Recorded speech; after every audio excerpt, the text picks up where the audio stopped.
할렐루야, 멍목사입니다. 오늘은 여러분 번아웃에 대해서 좀 이야기를 나눌 건데요. 힘드신 적 있죠? 많이 힘드신 적이 있을 거라고 생각이 돼요. 그래서 오늘 설교의 제목을 번아웃된 마음을 모으시는 하나님이라는 이 말씀의 제목으로 우리가 함께 은혜를 나누도록 해요. 출애굽 직전에 이스라엘 백성들은 사실 매우 심각한 번아웃 상태였어요. 몸은 노예처럼 일했고 영혼은 무기력했고 마음은 깊이 지쳐 있었죠. 그런데 그들이 번아웃을 견디는 방식이 매우 의외였어요. 풍요로운 나일강, 먹을 것, 마실 것, 이집트 안에서 누리는 삶의 편리함이 영혼의 공허함을 잠깐 눌러주던 위안이었던 것이죠. 육체는 버텼어요. 주 5일째는 그때는 아니었겠죠. 주 7일째여도. 근데 정신과 영혼은 점점 무뎌져 갔어요. 왜냐하면 사람은 피조물이기 때문이에요. 인간이 진짜 회복되려면 풍요로움으로 해결될 수 없어요. 여러분이 바라보고 있는 뭐에 당첨이 된다, 아니면 자식이 잘 된다, 코인이나 로또, 및 나를 물질적으로 부유해주게 할 것으로 우리의 풍요로움으로 해결할 수 없다는 것이에요. 창조되었을 때의 순수한 상태로 돌아가야만 인간은 비로소 회복될 수 있어요. 오늘 우리가 함께 나눌 그 창세기 1장 9절부터 13절까지 그 말씀이 땅이 드러나고 생명이 자라는 셋째 날의 장면은 바로 하나님이 번아웃된 인간을 어떻게 회복시키는가에 대한 첫 번째 힌트가 됩니다. 자, 본론으로 들어갈게요. 첫 번째예요. 하나님의 말씀은 혼란을 정리하십니다. 9절 이하를 보시면 하나님께서 말씀하시기를 하늘 아래의 물은 한 곳에 모이고 물이 드러나라 하시니 그대로 됐습니다. 하나님께서 이 묻힐 땅이라 부르시고 모인 물을 바다라 부르셨습니다. 하나님께서 보시기에 좋았습니다. 하나님께서 말씀하시기 전 물은 제 멋대로였어요. 정신이 없었다는 것이죠. 방향이 없었고요. 무질서했고 혼돈했고 어떻게 보면 어처구니 없게 흘러갈 수도 있었을 거예요. 고대 이스라엘에서는 바다는 종종 공포와 두려움으로 상징으로 여겨졌어요. 인간이 통제할 수 없는 영역, 곧 혼돈의 상징이 바로 이 바다였어요. 이 바다라는 곳은 이스라엘 민족뿐만 아니라 고대 민족, 그리고 더 나아가 중세시대에도, 그리고 우리나라에서도 마찬가지죠. 우리나라에서 바닷가 가보면 무속신앙이 그렇게 많이 있잖아요. 그게 바로 공포와 혼돈의 상징이에요. 인간 자체가 그 바다를 무서워한다는 것이죠. 그러나 그 혼돈의 물도 하나님의 말씀 앞에서는 고요해집니다.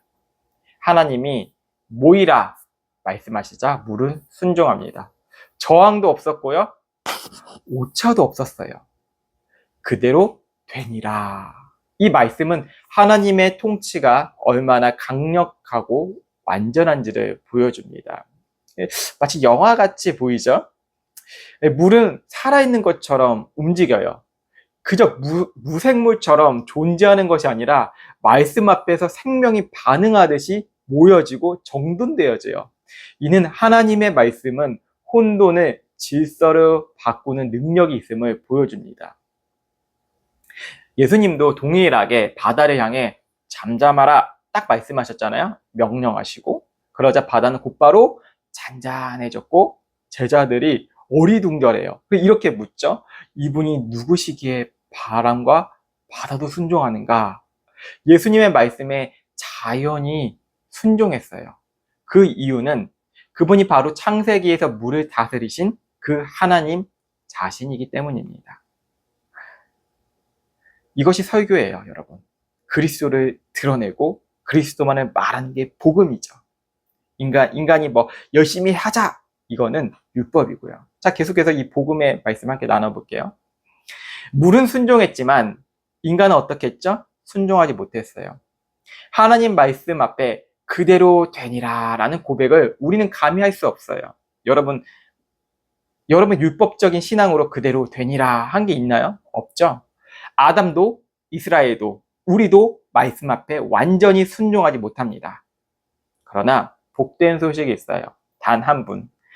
예수 그리스도께서 십자가 위에서 다 이루었다라고 선언하셨습니다. 창세기에 그대로 되니라. 그 말씀입니다. 다 그대로 되었습니다. 이 말은 단순히 죽음 직전의 선언이 아니라 하나님 아버지 말씀에 그대로 되게 하신 완전한 순종의 고백입니다. 예수님께서 말씀에 순종하셨기 때문에 우리는 혼돈의 삶에 벗어나 다시 창조의 질서로 복음의 회복으로 들어갈 수 있게 되었습니다. 아마 이런 질문을 하실 수 있어요. 어떻게 하면 하나님 말씀에 순종할 수 있습니까? 성경 말씀을 잘 지켜야 하나요? 말씀대로 살면 하나님께 사랑을 받을 수 있는 겁니까? 이 질문은 얼핏 보기에는 좋은 열심처럼 보이지만 실상은 율법적 교만에서 비롯된 경우가 꽤 많아요. 왜냐하면 그 질문의 중심이 내가 무엇을 해야 하는가에 있기 때문입니다. 복음은 그렇게 묻지 않습니다. 복음은 이렇게 말합니다. 그 일을 이루신 그리스도를 바라보라. 우리가 성경을 지켜야 한다는 부담감을 가지고 살아간다면 우리는 결국 자기의 의에 빠지게 됩니다. 나는 이만큼 했는데 왜 응답이 없지? 저 사람보다 내가 더 나은데 왜 축복이 없는 거지? 하나님 도무지 이해 안 됩니다. 당신은 어디 계신가요? 이렇게 말합니다. 하지만 복음은 또 말씀합니다. 우리가 성경을 이루는 것이 아니라 성경을 이루신 예수 그리스도를 신뢰하는 것이다. 우리가 순종하는 이유는 복을 얻기 위해서가 아니라 이미 복이 주어졌기 때문입니다. 십자가에서 그리스도는 다 이루셨다고 선언하셨습니다. 그분의 순종이 우리의 순종이 되었습니다. 이것이 복음입니다. 자, 또 다른 질문하실 수 있을 것 같아요. 그리스도께 집중하는 것은 도대체 무엇이죠? 예수님을 바라보라며요. 예수님을 바라본다는 게 뭐예요? 이제 또 이런 질문도 더 나올 수 있어요. 그리스도께 집중하는 것은 도대체 구체적으로 무엇을 말하나요? 우리가 무엇을 해야 하나요? 여기에 하나님은 시편 46편 10절로 대답하십니다. 너희는 가만히 있어. 내가 하나님됨을 알지어다. 다윗이 혼란 속에서 살아갔잖아요. 자기를 공격하는 사람도 있고, 자기를 죽이려고 하는 사람도 있고, 미워하는 사람도 있고, 인간이 받을 수 있는 그런 인간적 관계에 대해 극심한 고통을 다 받고 있는 중이었어요. 그때 다윗은 원망도 하고, 그리고 힘들어한 낙담도 하고, 지쳐서 내뱉는 말들도 있고, 그리고 저주하는 말들, 다양한 말들이 있는데, 그 혼돈과 번아웃 상태에서 너 다윗 가만히 있어. 내가 하나님됨을 알아야 돼. 이렇게 말씀하고 계세요. 굉장히 두렵잖아요. 이게 혼란과 전쟁 속에거든요. 두려움과 불안 속에서 주어진 말씀이라는 것이에요. 하나님께서는 인간이 조급하게 해결하고 자기의 힘으로 그 문제를 통제하려고 할 때 말씀하시는 거예요. 내가 어떻게 해야지 이 상황을 극복할 수 있지? 무엇으로 내가 이 상황을 계획을 짜서 이겨낼 수 있을까? 라고 생각을 할 때 하나님께서는 멈추어라. 그리고 나를 바라보아라. 잔잔하게 말씀해 주세요. 자, 보십시오. 순종은 내가 얼마나 잘 지켰는가가 아니라 그리스도께서 얼마나 완전하게 이루셨는가를 바라보는 것입니다. 가만히 있으라. 이 말씀은 불안과 두려움, 자기 통제를 내려놓고 하나님께 맡기라는 초청입니다. 여러분 초청받은 것입니다. 저도 초청받았고요. 할 수 없는 것들을 하나님께서는 그 나라에 초청하세요. 세상 나라에서 내가 하나님께 순종한다고 그게 아니라 하나님께서 하나님 나라로 초청하고 계세요. 이 자리가 하나님 나라고 그리스도를 바라보는 것이라는 말씀입니다. 하나님께서 우리의 삶을 지금도 말씀으로 다스리고 계십니다. 말씀 앞에 머무를 때 혼돈은 질서로, 두려움은 평안으로, 번아웃은 안식으로 바뀝니다. 하나님이 왜 온 우주를 통치하고 지금도 계시냐면요. 여러분에게 당장 말씀하지 않으셔도 이 지구를 통제하고 경영하는 방식을 보십시오. 얼마나 그 질서 있게 이 지구를 통치하고 계십니까? 여러분, 지구가 막 흔들리고 막 어떻게 된다고 생각해 보세요. 여러분이 고민하는 것들 그거 하나도 문제가 되지 않아요. 다 썩어져 가는 것들이에요. 여러분이 생각하고 있는 방식들이요. 철학적으로 고민하고 있고 내가 더 고민하고 있는 이 모든 것들이 하나님께서 이 지구를 정말로 만들어 버리시면 여러분이 하고 있는 건 다 휘발유처럼 휘발된다는 것이죠. 그래서 말씀 앞에 머물라는 거예요. 그 두려움이 평안으로, 번아웃이 안식으로 바뀐다는 것이죠. 여러분, 두 번째예요. 번아웃된 내 삶을 준비하시는 하나님. 창세기 1장 11절에 하나님은 이렇게 말씀하십니다. 땅은 식물, 곧 씨를 맺는 식물과 씨가 든 열매를 맺는 나무를 그 종류대로 땅 위에 내라. 그리고 말씀처럼 그대로 되었습니다. 이게 중요해요. 예수님께서 다 이루셨다. 이 창조의 말씀과 같은 흐름을 가지고 있는 것 오늘 여러분 잘 생각해 보세요. 마음속에 담으시고요. 이 장면은 단순한 자연의 창조가 아니에요. 하나님은 사람이 살아갈 수 있는 환경, 먹을 수 있는 양식을 미리 준비하시는 거예요. 땅을 드러내시고 그 위에 자랄 수 있는 셀 수 없는 생명들을 심으셨어요. 그리고 이 모든 식물과 열매는 사람이 먹을 수 있는 것이었습니다. 그런데 우리의 삶을 돌아볼까요? 우리가 살아가다 보면 지치고 번아웃 될 때가 많습니다. 그 물을 마시는 것도요, 탈수가 되지 않게 마시라고 하거든요. 근데 많은 사람들이 탈수 증상으로 살아가고 있어요. 물을 제대로 마시지 않는다는 것이죠. 내가 하나님의 말씀을 들었다. 이 정도에 만족하는 사람들이 있어요. 근데 그게 아니에요. 하나님께서는 우리에게 충분히 주신 말씀들을 공급받게 받아 먹을 수 있도록 준비하고 계세요. 그걸 계속 받아 먹어야 돼요. 자, 이 번아웃된 영적인 삶에서 아무것도 의욕이 없고 말씀조차 잘 들어오지 않는 순간들이 분명히 있어요.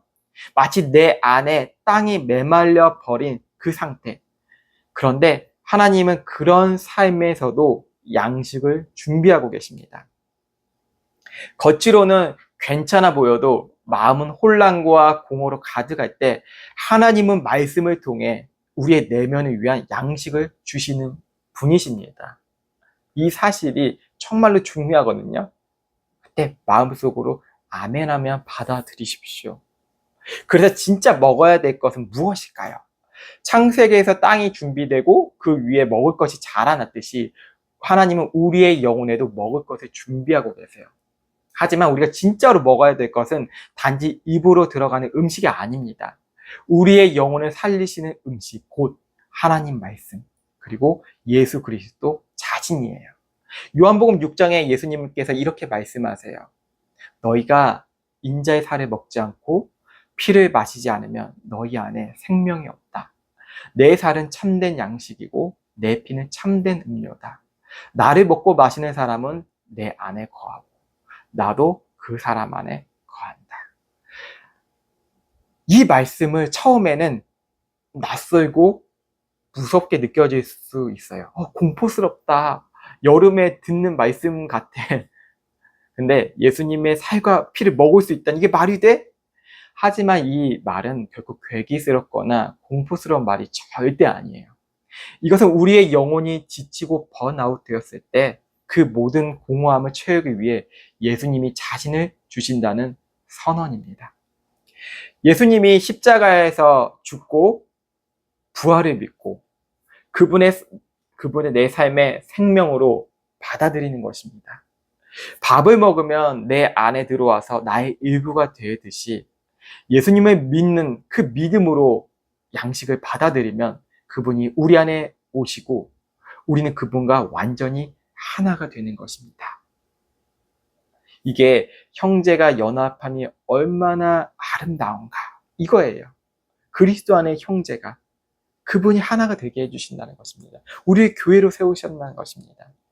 예수님은 죽음을 이기셨고 그분과 하나가 된 우리는 영원한 생명 그리고 번아웃을 넘어서는 소망과 행복을 누리게 되는 것이죠. 결론입니다. 혹시 지금 당신의 삶이 혼돈과 공허, 번아웃 가운데 있지 않습니까? 모든 걸 내려놓고 싶고 아무것도 잘하지 않을 것만 같은 메마른 땅 같으시죠? 그러나 기억하십시오. 하나님은 그 땅을 먹을 수 있는 땅으로 바꾸십니다. 하나님은 지금도 당신 안에 말씀의 씨앗을 심고 계십니다. 그 씨앗은 자라서 반드시 당신을 살릴 영원한 양식이 될 것입니다. 그러므로 이제 더 이상 세상의 말이나 감정으로만 배를 채우려고 하지 마십시오.